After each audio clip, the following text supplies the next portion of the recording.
stuffing keywords, exact match keywords and phrases so that they will be ranking on the first 3 spots for Google search. That is optimizing for Google search. But it doesn't actually add value for the readers or for your target audience for that matter.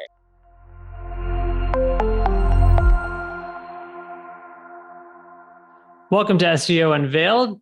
Today I've got a wonderful guest, and I'm really excited because we always have a few interesting guests that come along. This one, she's coming from the Philippines, and I'm really excited because I love always having an audience or interviews with people that are across the globe. And this is Lady Allyson, Dulnan. She serves as sub-department head, digital content and SEO for SuperStaff. In her first year, she increased visibility from 0.67% to 2.4%, and now she's at 4.5% to 5%. So she's really killing it on that metric. The most common mistake that she thinks that SEO specialists do is optimizing for search engines. And she says that it's really helpful to make it a point to optimize for readers, not just for Google. I'm really a big fan of that. So I'm really excited to have her on SEO Unveiled today. Thanks, LA. She goes by LA, so we call her LA. And thanks, LA, for joining us today on SEO Unveiled. Hi, Clay. Thank you for that introduction. Hello, everyone. Nice meeting you. Yeah. So, one thing I typically start out is everybody's always got an interesting story about how they got into SEO. And I'd love to hear your story about why and how you got into SEO. Yes, for that, I'm a licensed nurse, but I haven't really practiced. Back in 2012, I wanted to switch from my career after resigning from my previous job for 3 years. I was looking for SEO-related jobs since I've been already working as an SEO freelance writer, and I found that SEO is a really exciting career. There's unlimited opportunities to learn, and also the learning here is nonstop since there are a lot of updates from Google. True. And it's really exciting to work as an SEO. So I switched my career from being a technical writer for 3 years. And then back in 2013, I started my career journey as an SEO and went up the ladder starting there. So, it's pretty cool. You started out as a nurse, and then you did, some more technical writing. Were you doing the technical writing in the medical field, or were you doing it in a lot of different things? I work in a private investigation company. It's an IPO here in the Philippines, intellectual property. So back then, my work entails doing enforcement and investigation reports for anything that is related to counterfeit materials from our clients. So after that, I started working as an SEO.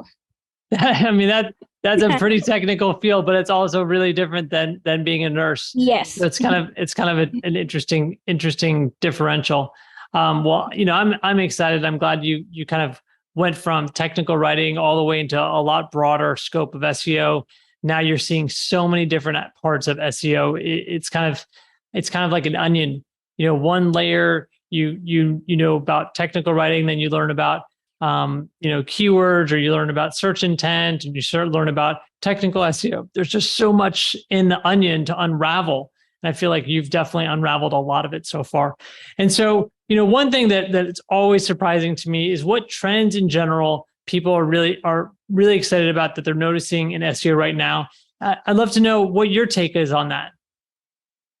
The trend right now that I've seen in the past few years with SEO is that people aren't really searching for exact match keywords anymore. They are more targeting on the long tail keywords or questions that they are trying to search on Google. So SEOs these days have this common mistake for optimizing exact match keywords, which shouldn't be the case. They should be really optimizing for long tail keywords that people or their target audience are searching online, so that they will target their audience better and then provide greater content or valuable content for their readers.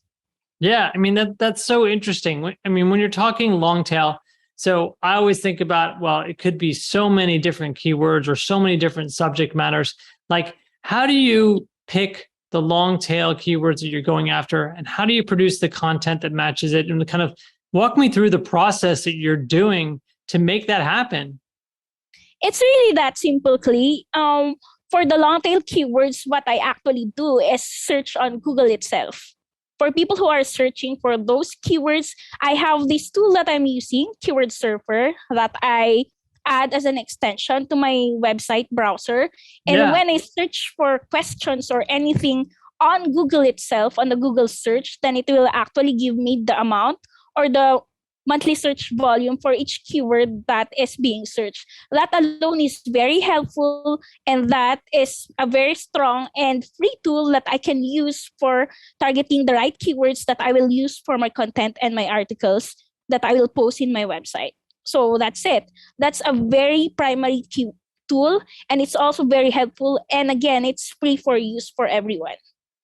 Yeah, I mean, I love a lot of the Chrome extensions in this industry. I feel like there's so much help that's out there to be able to like come up with strategies.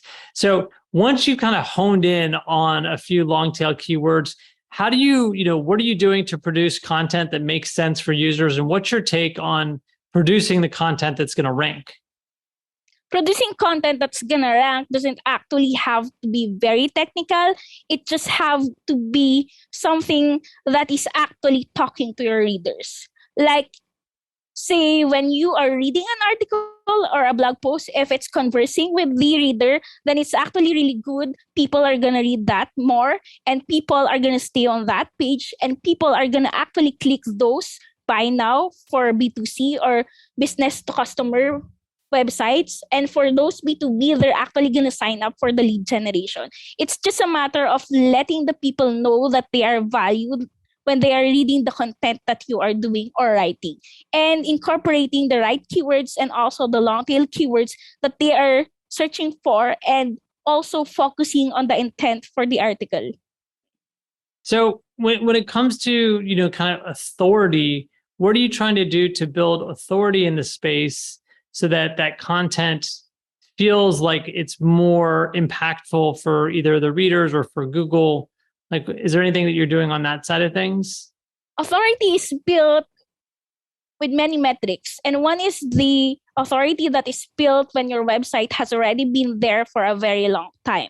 Aside from that, your authority for your website is built when you are writing the right content, again, for your audience. When the articles are well written, well researched, and the articles itself are actually saying what they are, actually saying what you want to say for your website. Say you are an outsourcing website. So the articles that you should be writing should be related to our outsourcing and nothing else. So that's it. When you are doing that, you will give more value to your clients or your target readers. Yeah.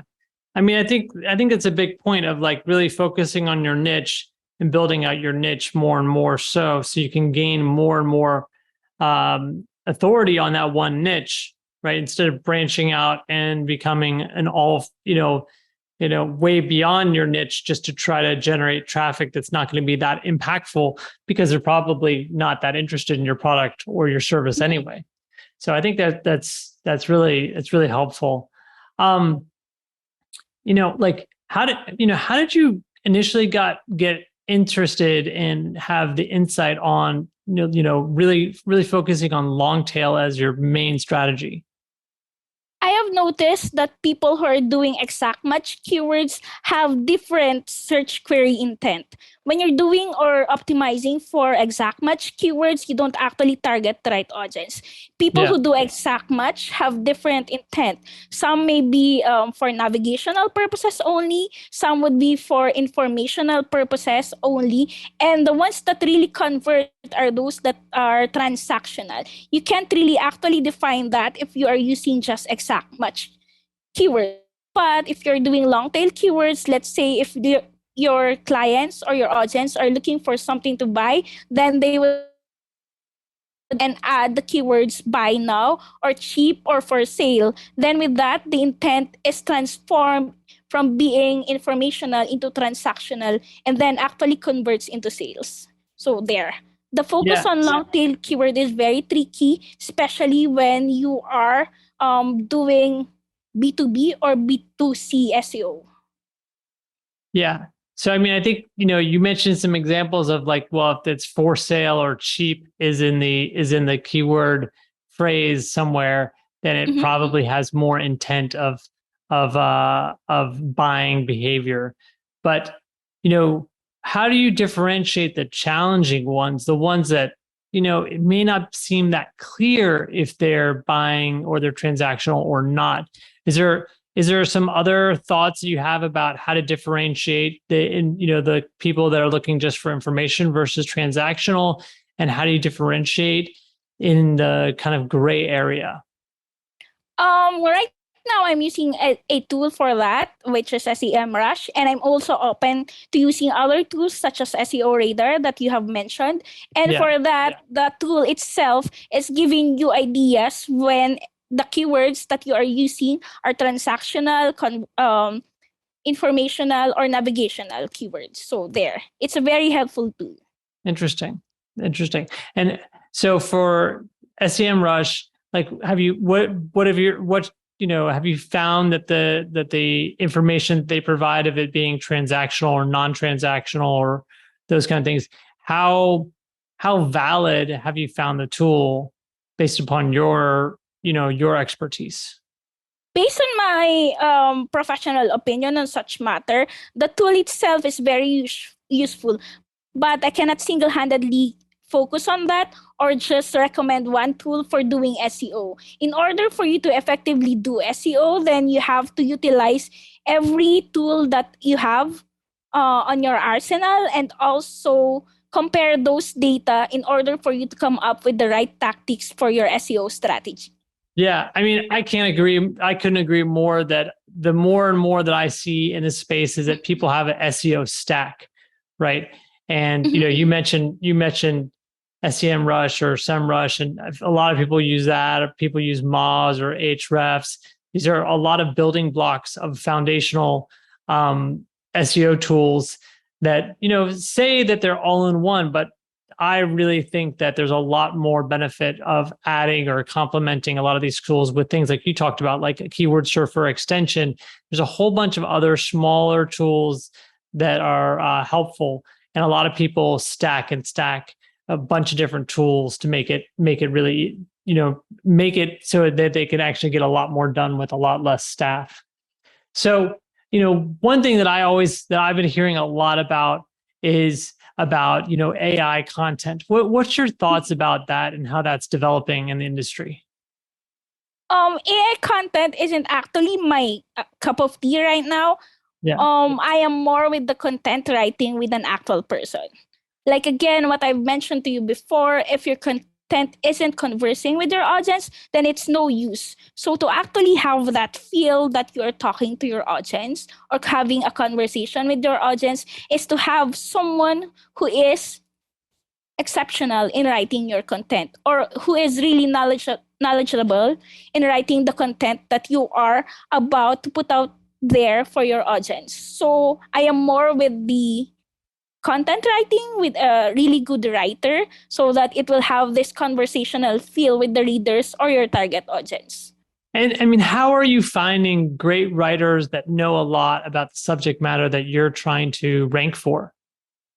Mostly people that I've worked with have more experience than me when it comes to content writing. So the thing with learning is, when people are more experienced than you, then you have also to have to accept that they are better than you and then learn from them.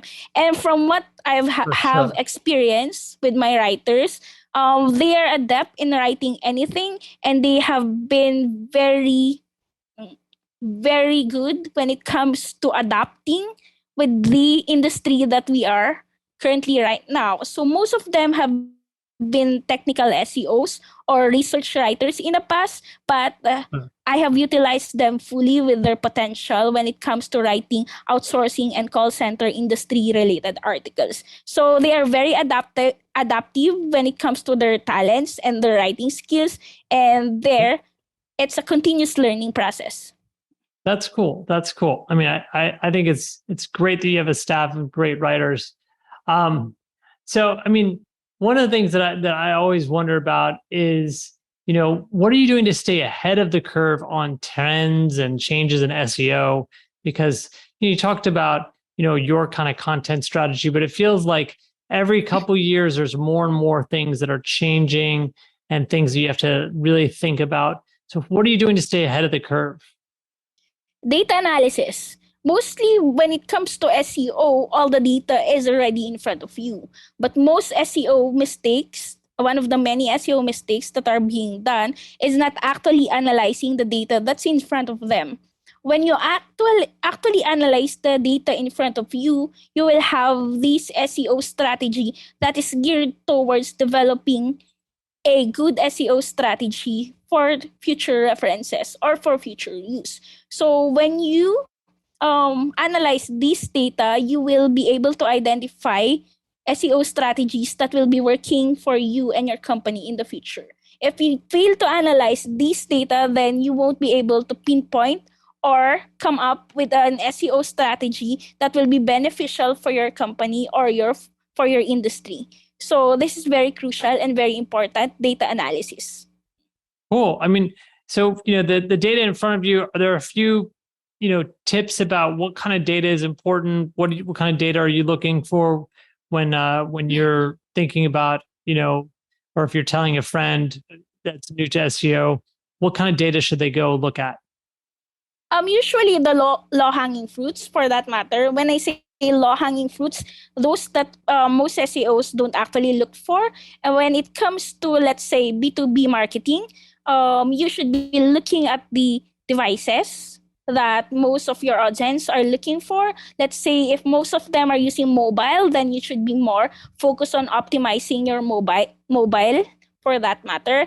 And if you're looking for, if you are a B2C company, then you should be focusing on the drop rates or the bounce rate for your website pages, and then looking for those pages and then optimizing those pages that doesn't really have traffic at all. By doing this analysis, then you will be focusing more on those aspects that mostly are overlooked, and then optimizing those pages, and then in the long run increasing your visibility online and also your revenue.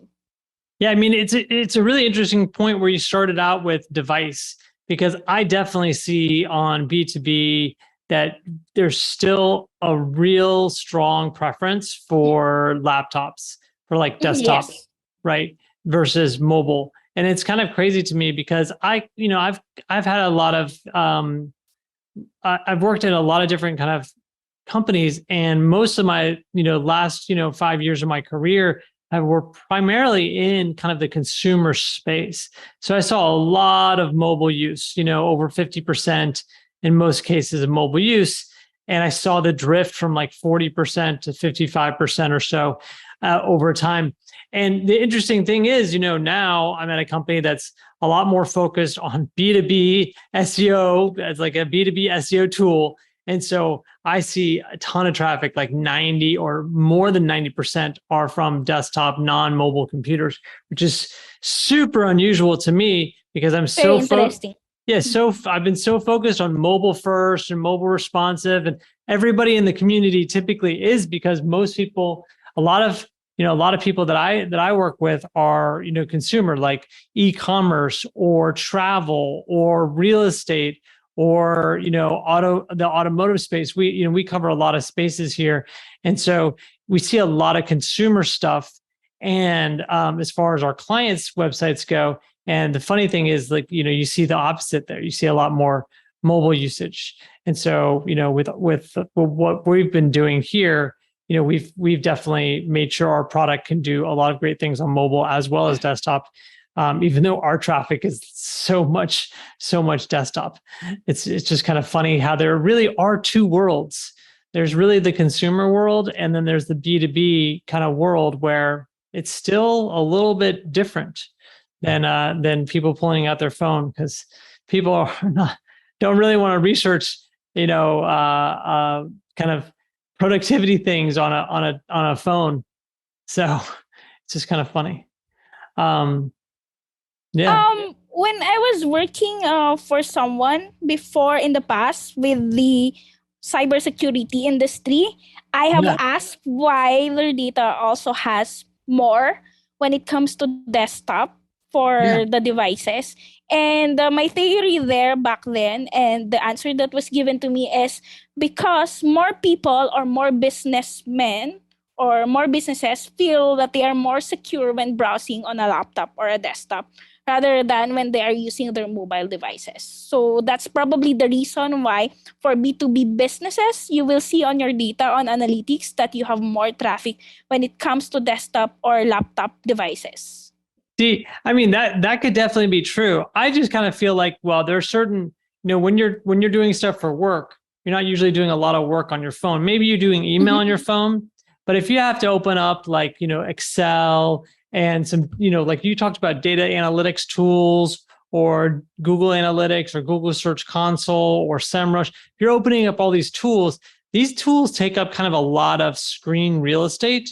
And when you deal with them, can't really multitask that well on a phone. I can't use Excel that well on a phone. Like, I've used Google Sheets on my phone. It's just terrible experience. So anything I'm having to do with a spreadsheet, or if I'm writing like an article or doing something on Google Sheets or anything like that, I'm always going to my computer, and not for cybersecurity reasons, just for the sheer productivity aspect of it.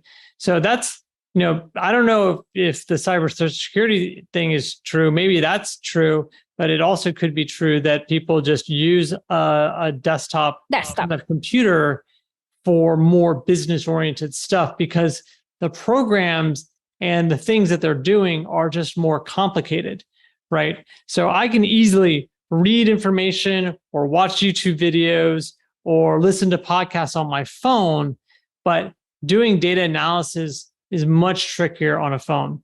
So at least that's my opinion. I don't know, maybe I'm wrong on that, but that's kind of my take. When it comes to SEO, there are actually no wrong opinion about that. Everything is valid since every one of us has different SEO strategies. Yeah. And I mean, I know for me, like when I'm working, I'll be like doing some analysis and then I'll go to Google to search on something that's related to that analysis. And then I'm a B2B search, right? And so literally I'm the desktop searching for some random long tail keyword that's like a B2B kind of thing. And maybe it's informational. So maybe I'll get like an informational thing or an informational play, someone that's really trying to like create content that's helpful to answer my question, but it's trying to drop a seed of, hey, we're a reliable company and here's our product in the end if you want to use it. So it's interesting though, all these different types of tactics that people are using in the space. What do you think, what's something everyone in our industry is trying to do that you've just discovered a better way of doing? Most of the SEO that I know would actually optimize for keywords with high search volume. Yeah. This is always the case. But for me, it's always good to optimize for keywords that actually do not have volume at all. Like those that are 0, 10, 70, 120 for that matter. Because in the long run, when you have optimized these keywords and when it actually gains volume for search, then you'd be the first one on the search result.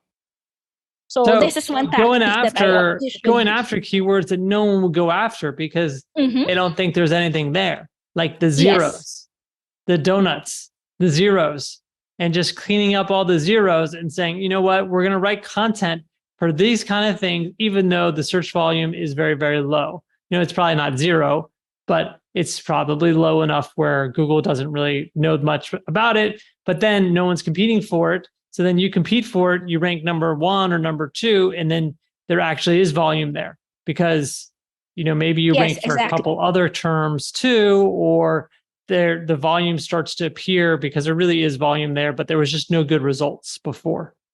Interesting. That's super interesting. I just never thought that much about that. What should everybody in our space stop doing today? What I have mentioned, like what you have added in the introduction, people should stop doing what they're doing when they're optimizing for Google search. Yeah.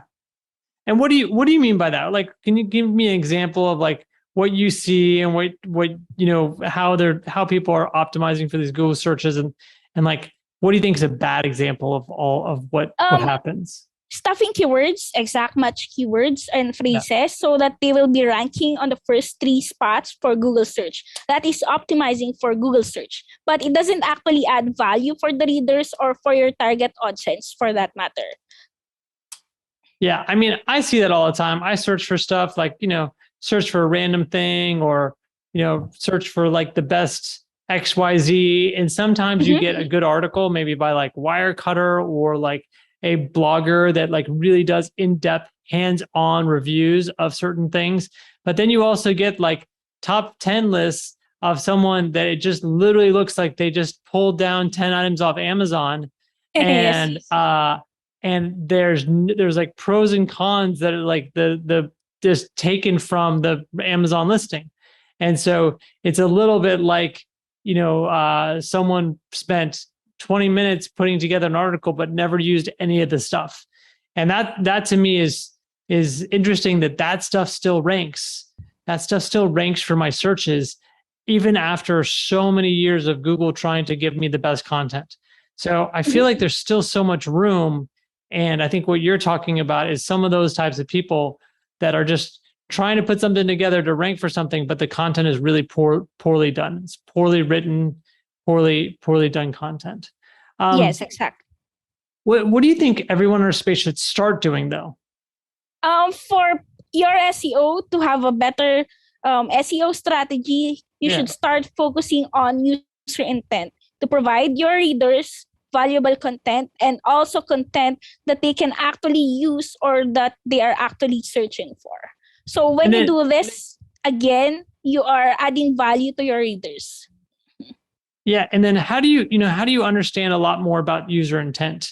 I understand, you can get some intent of like, are they going to be transactional or not? But how do you delve really deep into that user intent to write a really good article? Simple. You just have to put yourself on your audience shoes. Let's say if you're using, let's say for me in the call center industry, usually people are searching for exact match keywords like outsourcing. But when you do long tail keywords and you will go for outsourcing in the Philippines, best outsourcing companies in the Philippines, you would actually go in the shoes of your audience and then think of what they would actually search or like to search in Google and then go for that keywords. Yeah. Yeah, it's pretty interesting. And I mean, when you're thinking about that user intent, do you look at what's ranking for that keyword right now? Do you use that as a guide, or do you just really try to step into that, do something differently than that? You start with exact match keywords and then you branch out to create your long tail keywords. Yeah. Okay. And let's see. Can you give me some examples of like, some of the things you've done in the past and like what, it sounds like this long tail stuff is really working for you. But what are a few things that you tried that just didn't work? So it's always interesting to know the things that do work, but it's also interesting to know the things that really just people shouldn't waste their time doing because you're like, oh, I tried this, it doesn't work. It didn't work in my industry. Publish and publish and publish more articles. It doesn't work that way. The best thing to do and for us to give more value for the readers is just to publish just even one for one topic or so, and then just gradually update this page once you have something new for that page, or there's an update, or there's a new learning for that topic.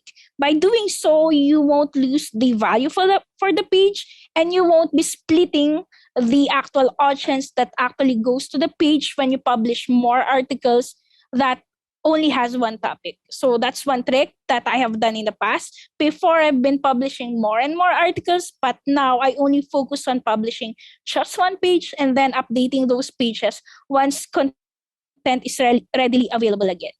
I mean, that's really interesting because I feel like you can kind of publish something on a certain topic and there could be something that's, a little bit newsworthy in that topic. And you could just come up with a new article that's just based upon the newsworthiness of that area.